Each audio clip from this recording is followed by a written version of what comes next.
Hello, good evening everyone. Myself Ashok Kumar Saini. हमारे YouTube channel Neelkanth nursing classes की तरफ से आपका हार्दिक अभिनंदन है। आज हम डिस्कस करने जा रहे हैं एक पीडियाट्रिक का बहुत ही important topic growth and development के ऊपर, जो कि हमारे जीएनएम सेकेंड ईयर और बीएससी नर्सिंग थर्ड ईयर के लिए बहुत ही इम्पोर्टेंट टॉपिक है। ठीक है, आज हम देखने जा रहे हैं ग्रोथ के बारे में देखेंगे। ग्रोथ होती क्या है? ठीक है, ग्रोथ में देखते हैं कि ग्रोथ के अंदर हमारी बॉडी के साइज, हाइट, वेट आदि के अंदर विकास, वृद्धि होना। ठीक है, जो भी किस कारण, यानी कि हमारे बॉडी के अंदर कई सारी सेल पाई जाती है। यानी कि अगर जैसे जैसे सेल में अंतरकोशिकीय पदार्थ पाया जाएगा, जैसे कि मान लो कि एक सेल है, इसके अंदर पदार्थ पाया जा रहा है, साइटोप्लाज्म है, इसकी वजह से सेल में क्या हो रही है? वृद्धि हो रही है। एक सेल है, इसके बाद अगर ज़्यादा कोश के पदार्थ अगर पाया जा रहा है सेल में, तो सेल की साइज इससे ज़्यादा बढ़ेगी, और ज़्यादा बढ़ेगी तो सेल में क्या होगा? डिवाइडेशन होगा। यानी कि एक सेल से दो सेल, दो सेल से चार सेल, यानी कि ऐसे सेल में बढ़ोतरी हो जाएगी। और जैसे जैसे सेल में बढ़ोतरी होती है तो हमारे बॉडी की क्या ग्रोथ देखने को मिलती है। ठीक है, मान लो अगर हमारा परिवार में इकोनॉमिक स्टेटस अगर मान लो ठीक नहीं है, इकोनॉमिक स्टेटस अगर ठीक नहीं है और बच्चे को अगर प्रॉपर तरीके से पोषण नहीं मिल पा रहा है कारणवश, तो वो प्रॉपर तरीके से ग्रोथ नहीं कर पाएगा। अगर प्रॉपर तरीके से ग्रोथ नहीं कर पाएगा तो वह एक सकारात्मक परिवर्तन नहीं होगा ग्रोथ का। ठीक है, जैसे कि मान लो हम खेतों में काम करते हैं, हम शुरुआत में काम करते हैं कि कोई बीज बोते हैं खेतों में, और बीज बोने के बाद हम उसको क्या करते हैं? उसमें पानी, खाद, ऐसी चीज़ों का उपयोग करते हैं, और जैसे उसके बाद वो पेड़ उगता है, ठीक है, पौधा उग रहा है, उसके बाद उसमें खाद डाला, पानी डाला, बड़ा होगा, बड़ा होने के बाद वो फल आदि चीज़ें देता है। किसके कारण? उसको अच्छा पोषण मिलने के कारण। ठीक है, अच्छा पोषण मिलेगा तो उसमें वृद्धि अच्छी देखने को मिलेगी। ठीक है, इसके बाद मान लो कि अपन डेफिनेशन अगर देखते हैं तो इसमें देखते हैं कोशिकाओं की संख्या एवं आकार में बढ़ोतरी के कारण शरीर एवं इससे अंगों के आकार, आयतन एवं द्रव्यमान में होने वाले सकारात्मक परिवर्तनों को वृद्धि कहते हैं। ठीक है, इस वृद्धि को हम सेंटीमीटर, पाउंड, किलोग्राम आदि में माप सकते हैं। इस यानी कि सीधा सीधा है कि वृद्धि को हम एक तरीके से इन यूनिट्स में नाप सकते हैं। ठीक है, इसके बाद आता है हम दूसरा हमारा टॉपिक आता है डेवलपमेंट। ठीक है, डेवलपमेंट के अंदर क्या होता है कि बच्चा होता है वो क्या होता है? मेंटली रूप से, मानसिक रूप से प्रिपेयर होता है, यानी कि इसमें मानसिक विकास होता है। ठीक है, उसमें तो ग्रोथ में तो क्या हो रहा था? हमारी बॉडी की साइज, हाइट और वेट ये चीज़ें बढ़ रही थी। ठीक है, और विकास में क्या होगा? हमारे जो मानसिक है उसका परिपक्वन होगा। ठीक है, यानी कि मान लो कैसे, जैसे कि मान लो कोई बच्चा है, ठीक है, वो कहीं बाहरी वातावरण उसने देखा ही नहीं है, ठीक, एक्सटर्नल एनवायरनमेंट उसने देखा ही नहीं है, और मान लो वो किसी फंक्शन में चले गए, अपने साथ साथ शादी ब्याहों में चले गया, तो उसमें क्या देखने को मिलता है कि वो जो मिल रहे हैं आगे वाले जो भी आदमी हैं समाज में, उनसे किस तरीके से वो पेश आ रहा है, किस तरीके से क्या कर रहा है? बातें कर रहा है, कैसे वो फंक्शन कर रहा है। तो उन चीज़ों को देखेंगे कि बच्चा मेंटली तरीके से प्रिपेयर हो रहा है कि नहीं हो रहा है। तो हम एक डेफिनेशन देखें तो देखो, एक बच्चे के जीवन में तंत्र के परिपक्वन, यानी कि परिपक्व तरीके से, पूर्ण रूप से एवं माइलिनेशन के फलस्वरूप होने वाले साइकोलॉजिकल, इमोशनल, सोशल एवं फंक्शनल परिवर्तनों को क्या कहते हैं?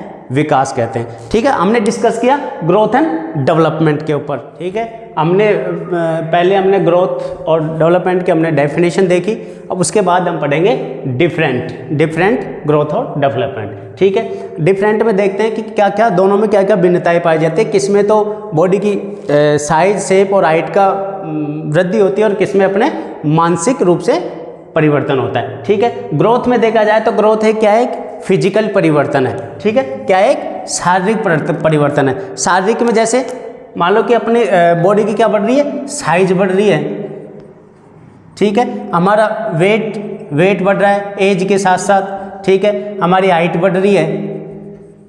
इसमें क्या हो गया, ये एक फिजिकली परिवर्तन हो गया, ठीक है, साइज, वेट, हाइट।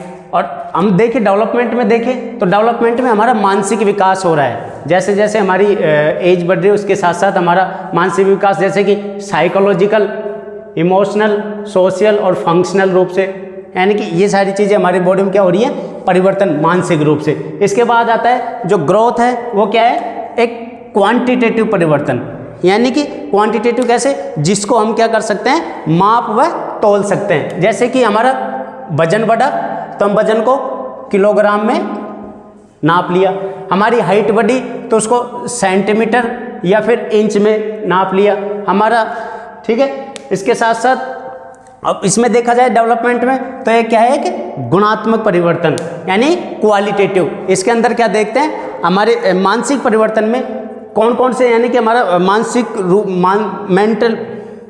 रूप है, हमारा व्यवहार कैसे कैसे चेंज हो रहा है, हमें नहीं कि हमारे गुण देखे जाते हैं उसके अंदर, ठीक है। उसके बाद आता है ग्रोथ के अंदर, ये इसमें क्या होता है, हमारे शरीर के अंगों का और आकार का और हमारी वजन में क्या होती है, वृद्धि देखने को मिलती है। किसके कारण, सेल ग्रोथ के कारण, यानी कि सेल जैसे जैसे सेल के अंदर जो भी पदार्थ पाया जाता है उसमें वृद्धि हो रही है तो सेल की साइज में वृद्धि होगी। अगर सेल में जितनी ज़्यादा वृद्धि होगी तो सेल बाद में जाके क्या हो जाती है, डिवाइड हो जाती है। सेल डिवाइड होगी तो हमारे सेल में अधिक ग्रोथ देखने को मिलेगी, ठीक है। और डेवलपमेंट में देखा जाए इसके अंदर क्या देखने को मिल रहा है, हमारे शरीर की, बॉडी की कार्य क्षमताएं, यानी कि कितना क्या वर्क कर रहा है। इसके बाद हमारी दक्षता देखी जाती है, स्किल्स देखे जाते हैं, हमारे व्यवहार देखे जाते हैं। तो इन चीज़ों में अगर हमको परिवर्तन दिख रहा है तो वो क्या होगा, डेवलपमेंट देखने को मिलेगा, ठीक है। यानी कि हमारे समाज के हिसाब से, जैसे कि हम कहीं जा रहे हैं, कैसे बैठ रहे हैं, कैसे उठ रहे हैं, हम लोगों से कैसे रूबरू हो रहे हैं, ठीक है, उसमें हमारा क्या देखने को मिल रहा है, हमारा व्यवहार देख रहा है, तो हमारा व्यवहार कितना चेंज हो रहा है, हमारा जो मानसिक परिवर्तन है वो कितना देखने को मिल रहा है। और दूसरा ग्रोथ में देखा जाए तो हमारा कोशिका विभाजन देखने को मिलेगा। कोशिका विभाजन कैसे, तो जैसे जैसे सेल की साइज बढ़ रही है और उसका डिवाइडेशन हो रहा है तो कोशिका विभाजन देखने को मिलता है। इसमें हमारा क्या देखने को मिलता है, तंत्रिका तंत्र का मैच्योरेशन देखने को मिल रहा है, यानी कि कितना हमारा तंत्रिका तंत्र है, स्ट्रॉन्ग है, कितना हमारा परिपक्व है, ठीक है। इसके बाद जो ग्रोथ है वो क्या है, कहाँ तक चलने वाली प्रक्रिया है, एक एडोलिसेंस तक, यानी कि यह हमारी एडोलिसेंस तक, किशोर अवस्था तक चलने वाली एक प्रक्रिया है। किशोर अवस्था के बाद में क्या होता है, वैसे तो ग्रोथ एंड डेवलपमेंट दोनों एक साथ चलती है, कहाँ तक, एडोलिसेंस तक, लेकिन जो ग्रोथ है वो केवल हमारी किशोर अवस्था होती है, एडोलिसेंस एज होती है, तब तक चलती रहती है। उसके बाद क्या होता है, जो ग्रोथ है वो तो क्या हो जाती है, रुक जाती है। और उसके बाद क्या देखने को मिलता है हमको, हमारी बॉडी में डेवलपमेंट देखने को मिलता है, ठीक है। और वो डेवलपमेंट कब तक चलता है, वयस्क अवस्था तक, या मुख्यतः हमारी जो भी एज होती है लास्ट तक, तब तक हमको ये डेवलपमेंट देखने को मिलता है, ठीक है। इसके बाद हम डिस्कस करेंगे हमारे जो भी प्रिंसिपल्स हैं ग्रोथ एंड डेवलपमेंट के। तो हम प्रिंसिपल देखेंगे कि हमारी ग्रोथ है और डेवलपमेंट है कैसे कैसे स्टेज बाय स्टेज चलते रहते हैं, कैसे कैसे, ठीक है। हमने डिस्कस किया डेफिनेशन पे ग्रोथ एंड डेवलपमेंट की। उसके बाद हमने दोनों में डिफरेंस देखा कि ग्रोथ एंड डेवलपमेंट में क्या क्या डिफरेंसेज है, ठीक है। उसके बाद हम पढ़ेंगे principles of growth and development, यानी कि ग्रोथ एंड डेवलपमेंट पे क्या क्या सिद्धांत है, ठीक है। हम फर्स्ट में देखते हैं principle of continuation. Principle of continuation का मतलब है यह एक निरंतरता का सिद्धांत, ठीक है। यानी कॉन्टिन्यूएशन में क्या होता है, ये जो ग्रोथ एंड डेवलपमेंट है ये क्या होती है, एक निरंतर चलने वाली प्रक्रिया है, ठीक है। ये क्या होती है, कंटिन्यू चलने वाली प्रक्रिया होती है। इसके अंदर क्या होता है कि जब से प्रेगनेंसी क्या होती है, कंसीव होती है, यानी कि कॉन्सेप्शन होता है, तब से लेकर एडोलिसेंस तक, यह दोनों साथ साथ चलने वाली प्रक्रियाएं होती है। इसके अंदर मतलब ग्रोथ देखी जाए तो जब तक एडोलिसेंस हो जाता है, यानी कि 17-18 साल या 21 साल तक क्या होती है, ग्रोथ ग्रोथ एंड डेवलपमेंट दोनों साथ साथ चलते हैं, लेकिन एडोलिसेंस एज तक ग्रोथ तो निरंतर चलेगी, लेकिन डेवलपमेंट है वो एडोलिसेंस एज के बाद तक भी चलता रहता है। ग्रोथ है जो एडोलिसेंस एज पे रुक जाती है। ठीक है, फर्स्ट हो गया कंटिन्यूएशन का सिद्धांत है निरंतरता का सिद्धांत। वैसे क्या देखी जाए तो ग्रोथ एंड डेवलपमेंट दोनों भिन्न भिन्न हो सकते हैं। किसके ऊपर डिपेंड करता है? वो अच्छे पोषण के ऊपर डिपेंड करता है। यानी कि अगर बच्चे को अच्छा पोषण मिल रहा है तो ग्रोथ एंड डेवलपमेंट दोनों अच्छे होंगे। और मान लो अगर बच्चा कारणवश, किसी भी कारणवश या कोई भी डिजीज के कारण, मान लो किसी भी कारण अगर मान लो कि बच्चे को सही तरीके से पोषण नहीं मिल पाया हो, तो उसके कारण क्या हो सकती है? वृद्धि और डेवलपमेंट दोनों क्या हो सकते हैं? अफेक्ट हो सकते हैं। ठीक है, दूसरा हम सिद्धांत देखें तो प्रिंसिपल ऑफ ऑर्डरलीनेस, यानी कि क्रमिकता का सिद्धांत। क्रमिकता का सिद्धांत का मतलब ये होता है क्रम वाइज क्रम, यानी स्टेज बाय स्टेज।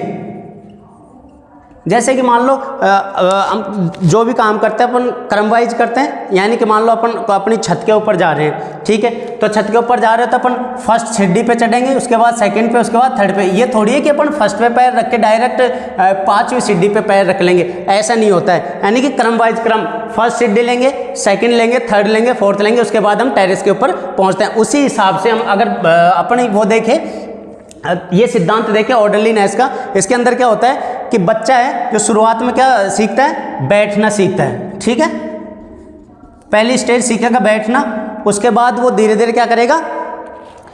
रेंगना सीखेगा, ट्रैवलिंग करना सीख जाएगा। बैठना सीख गया, फिर वो नीचे बैठ के बच्चा क्या होगा? रेंगना सीख जाता है, सांप जैसे ट्रैवलिंग करना सीख जाता है। उसके बाद देखा जाए तो बच्चा क्या करेगा फिर?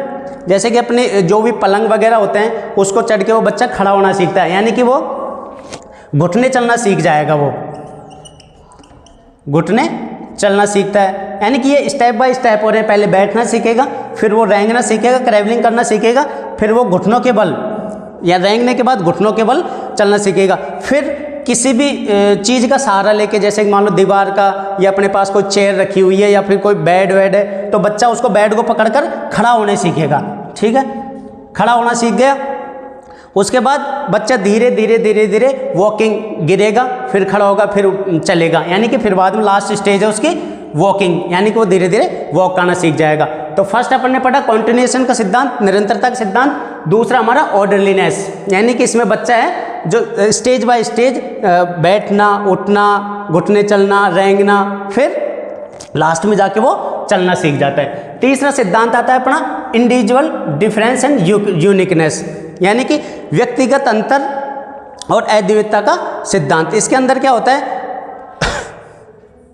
यानी कि इसके अंदर बच्चे की क्या होती है? जो ग्रोथ एंड डेवलपमेंट है वो बच्चे का क्या होता है? वैसे तो दोनों का साथ साथ होता है, लेकिन कोई भी कारणवश, यानी कि वृद्धि और विकास में दोनों में क्या हो जाता है? डिफरेंस आ जाता है। ठीक है, जैसे कि मान लो कोई बच्चा यानी कि बढ़िया हेल्दी है और कई कमज़ोर होते हैं। ठीक है, तो मान लो हेल्दी बच्चा है, वो धीरे धीरे यानी कि उसको अच्छा पोषण मिल रहा है, मदर द्वारा अच्छा उसको ब्रेस्ट फीडिंग करवाई है। ठीक है, तो बच्चा अगर हेल्दी रहेगा तो कई सारी चीज़ें वो जल्दी पकड़ेगा, यानी कि वो जल्दी है जो बच्चा क्या करेगा?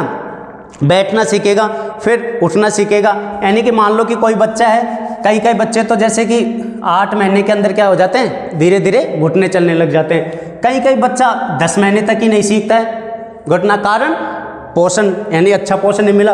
कई बच्चे 12 महीने तक चलना नहीं सीखते हैं, यानी कि 12 महीने तक वो मतलब अपनी करवटी लेना सीखेंगे या बैठना ही सीखेंगे, यानी कि वो 12 महीने तक। यानी कि इस प्रकार बच्चे में क्या होता है? जो भी ग्रोथ एंड डेवलपमेंट है वो क्या हो सकता है? डिफरेंट हो सकता है। ठीक है, कारण यही है कि बच्चा है, कई बच्चे तो अगर अच्छे हेल्दी है, अच्छे पोषित है, तो 8 महीने में चलना सीख जाएंगे। कई बच्चे 10 महीने पे चलना नहीं सीखते हैं, कई बच्चे 12 महीने भी ले लेते हैं। तो हमारा जो भी ग्रोथ है, जो व्यक्तिगत जो डिफरेंस है वो ऐसे आता है। उसके बाद आता है definite direction, principle of definite direction, यानी कि निश्चित दिशा का सिद्धांत। निश्चित दिशा में क्या होता है कि हमारी बॉडी है वो कैसे ग्रोथ करती है, कौन सी दिशा में पहले ग्रोथ करती है। जैसे कि मान लो वृद्धि और विकास क्या होता है?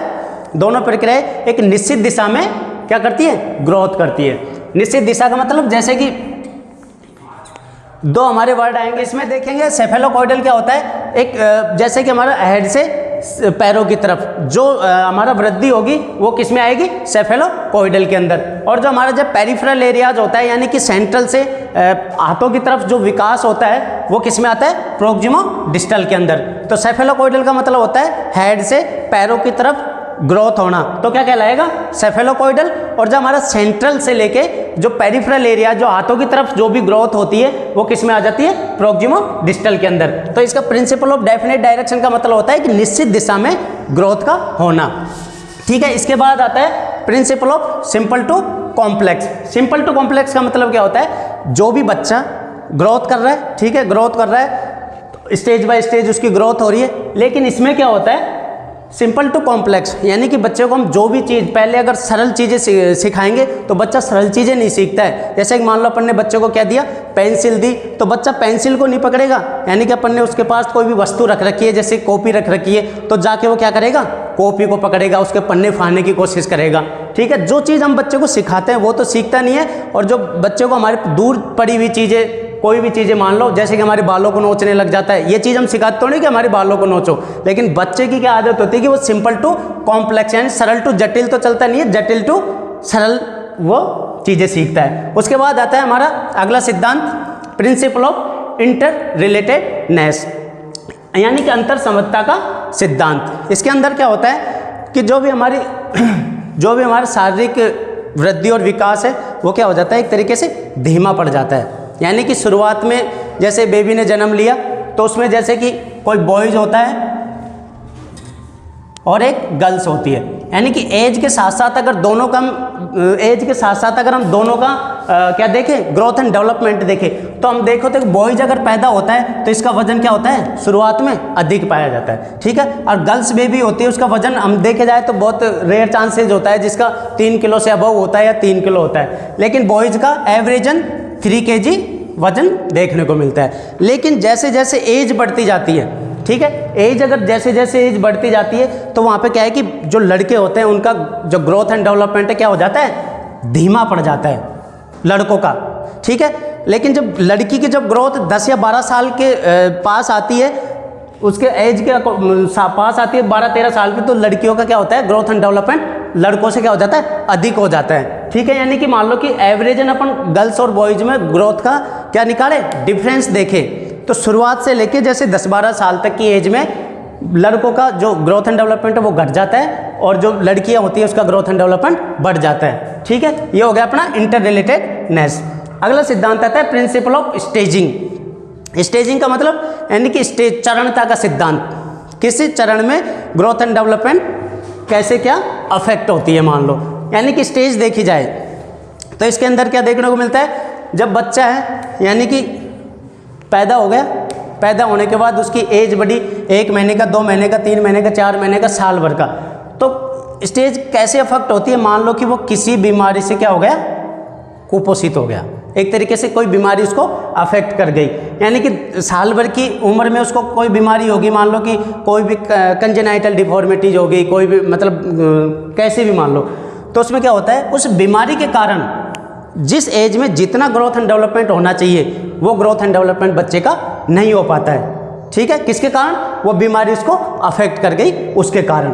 ठीक है, यानी कि उस स्टेज को, यानी 2 साल में जितना उसको ग्रोथ एंड डेवलपमेंट मिलना चाहिए वो तो मिलेगा नहीं, और उसकी ग्रोथ एंड डेवलपमेंट क्या हो जाती है, धीमी हो जाती है, और वो लास्ट तक धीमी ही चलती है। इसके बाद हम अगला हमारा जो प्रिंसिपल है वो कौन सा है, डिफरेंट ग्रोथ रेट, यानी कि भिन्न विकास और वृद्धि, यानी कि हम इसके अंदर देखा जाए तो इसके अंदर अगर हम ग्रोथ एंड डेवलपमेंट देखें तो हमारे एक तरीके से देश और विदेश को अगर हम कंपैरिजन करें, इसके अंदर क्या करें, देश और विदेश को हम कंपैरिजन करें, मान लो देश और विदेश को कर लो, चाहे अपने यहाँ पे देख लो मस्तिष्क का, जैसे कि मान लो कि जो मस्तिष्क का जो भी डेवलपमेंट होता है या विकास होता है, यानी कि 90% हमारी जो ब्रेन की जो ग्रोथ है वो 2 साल तक हो जाती है, जो बची हुई जो भी 10% है वो 2 साल के बाद में देखने को मिलती है। मैं यहाँ पे बता रहा था different growth rate. Different growth rate हम अगर मान लो कि हमारी इंडिया की और हमारी जैसे कि यूरोपियन कंट्रीज़ की अगर हम